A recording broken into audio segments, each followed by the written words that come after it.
Ok, então para responder essa pergunta, eu vou fazer referência ao Benedetto Croce, uma pequena passagem num livro que em italiano se diz assim, Logica come scienza del concetto puro.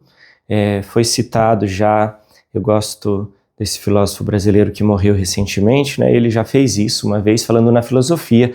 Eu necessariamente vou passar isso para o campo da teologia, como um dia fiz com Ortega y Gasset na relação das circunstâncias para a teologia agora, tá bem? Veja só, quando a gente analisa a teologia, a gente precisa ter instrumentais. Então faz uma figura comigo, imagina comigo a mesa de um médico que precisa fazer uma cirurgia e tem todos os instrumentos possíveis.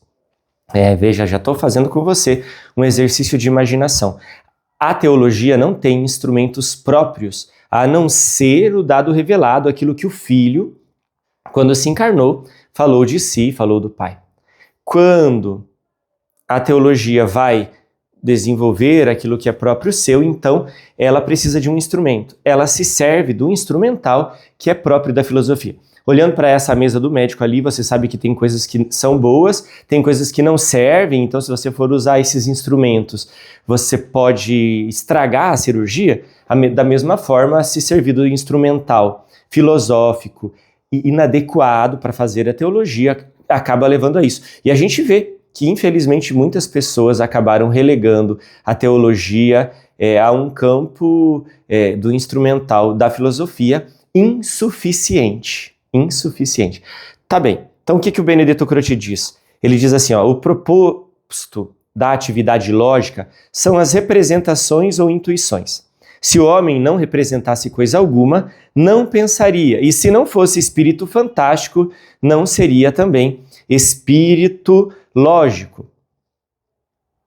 Como na filosofia nós nos servimos de muitas imagens, a teologia também se serve, e eu poderia ousar dizer que o próprio Filho de Deus, quando se encarnou, se serviu muito do imaginário. Quando ele sentava e ele ia então ao encontro da multidão, ele percebia que ela ainda precisava de uma ajuda. E aí ele dava a revelação por meio de parábolas. Então quando ele dizia, eu sou o bom pastor, as minhas ovelhas me escutam, aquelas pessoas que escutavam ali não podiam dizer assim, eu sou uma ovelha e ele é um pastor de fato.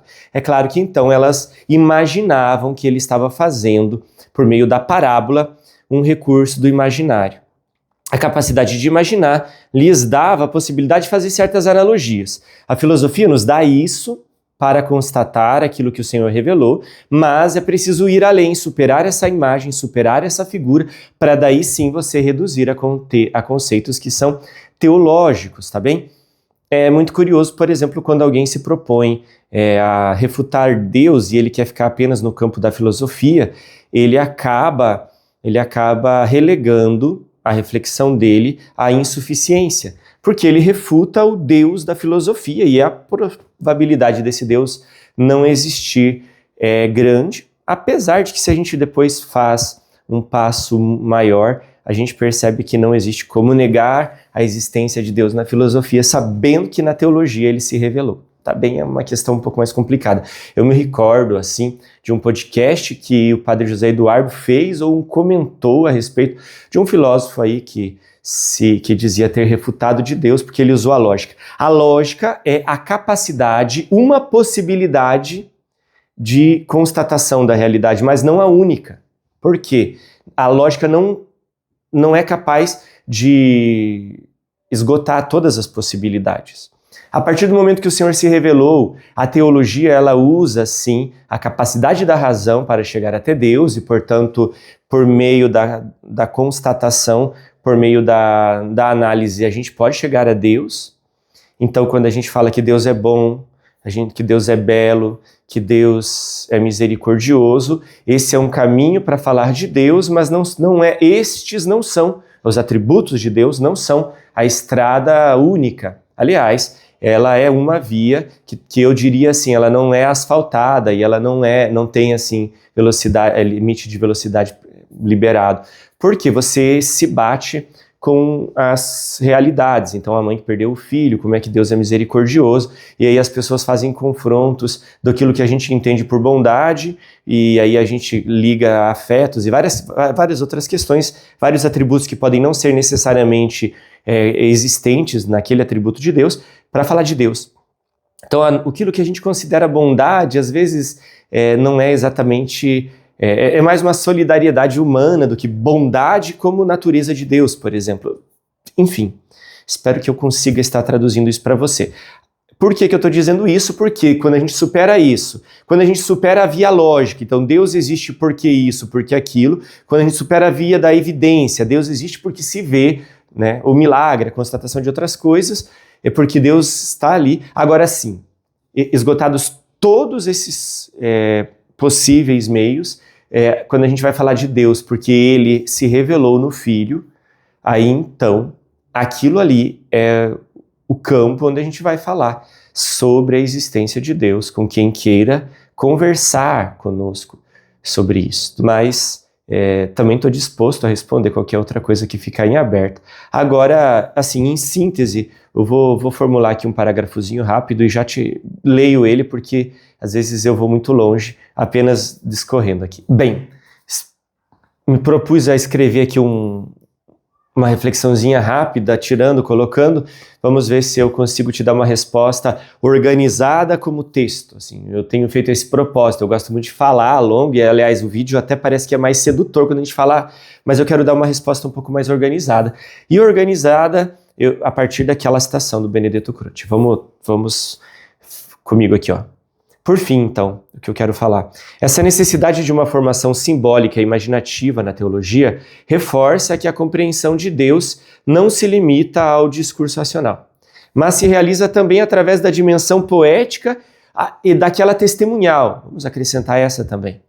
A revelação, embora superadora da figura e da imagem, se serve delas, eu acabei de falar, né? Se serve delas para tornar-se acessível e acolhida na experiência de fé.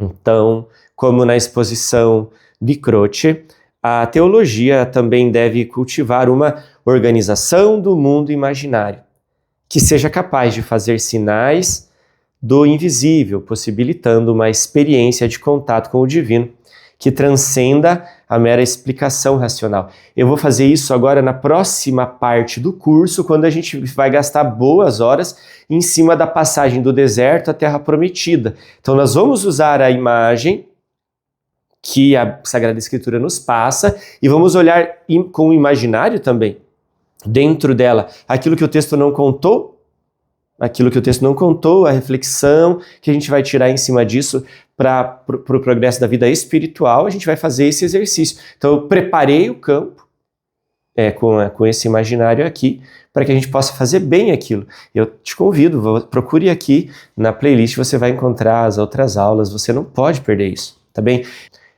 A formação do imaginário na filosofia, como na teologia, então, tá? Funciona como uma preparação imprescindível para a compreensão e a vivência do mistério divino. Ambos os campos demandam uma abertura simbólica, uma elaboração imagética e uma sensibilidade que permitem ir além da superfície das palavras, acessando os níveis profundos da comunicação de Deus, que na revelação se revelou por meio do Filho. Como é que nós podemos falar de Deus? A gente só pode falar de Deus na teologia católica, olhando para o Filho e aquilo que o Filho nos revelou. Aquilo que os apóstolos nos revelaram, tendo ouvido do Filho. Aquilo que a Igreja, em continuidade, transmite. Aí para os amantes do constantinianismo, né? Tem gente com fetiche de Constantino ultimamente aí, para querer refutar a Igreja. Eu quero dizer para você, a história da Igreja começa no Filho. E naqueles que ouviram o Filho. E você que fica preso aí apenas à Sagrada Escritura, veja bem, você não é capaz de pensar que o Filho sentou-se no final do dia, após um grande dia de missão, debaixo de uma árvore, fizeram uma fogueira, eles precisavam comer, descansar, e naqueles momentos ele revelou muitas coisas aos apóstolos, coisas essas que eles não escreveram, aliás, a própria Sagrada Escritura diz que eles não escreveram, que tinha muito mais coisas para se escrever, que não tinha papel no mundo o suficiente para isso, né?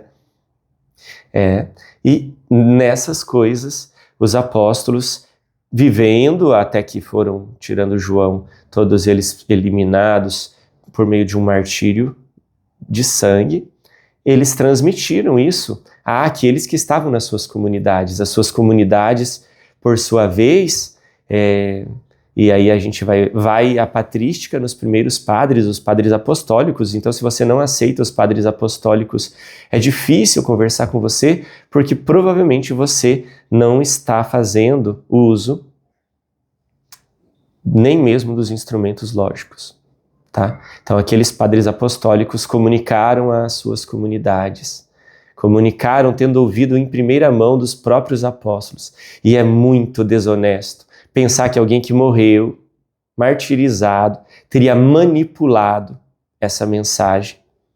As comunidades estavam ali com muitos membros que já tinham visto Jesus Cristo e que poderiam também eles dizerem, olha, não era assim. E eles celebravam isso ao redor do pão da maneira mais primitiva possível ali. Depois foi se desenvolvendo uma liturgia e aquilo que a gente chama de fontiquela, que deu origem ao texto neotestamentário no coração da igreja primitiva, é aquilo que já as comunidades celebravam, transmitiam naquilo que seria uma proto-homilia, tá bem? Uma proto-homilia. Uma proto-liturgia, já se batizavam a partir daquilo ali. E as comunidades se organizam, se multiplicam e transmitem. E aí a gente vai ter agora uma sucessão apostólica. Como é que você pode negar essa sucessão apostólica? Por que é que você olha para Pedro e não consegue ver que ele está lá presente? O próprio São Paulo foi até ele, chamou de coluna. Precisou do aval dele, né? Tá bem? Eu não vou gastar aqui mais folha e papel, porque a pergunta ela era objetivamente esta. Tem mais 7 perguntas aqui que eu preciso responder. Essas perguntas aqui, então eu estou tentando responder com um pequeno texto dentro, para depois eu poder disponibilizar também embaixo aqui do vídeo, né? Então vou tentar colocar essa síntese que acabei de escrever aqui. Na legenda, na didascalia ali embaixo, tá bom? Mas eu te recomendo, provavelmente vão aparecer 2 vídeos aqui, são aqueles vídeos que dizem em relação a esta aula. Um abraço, em nome do Pai, do Filho e do Espírito Santo. Amém.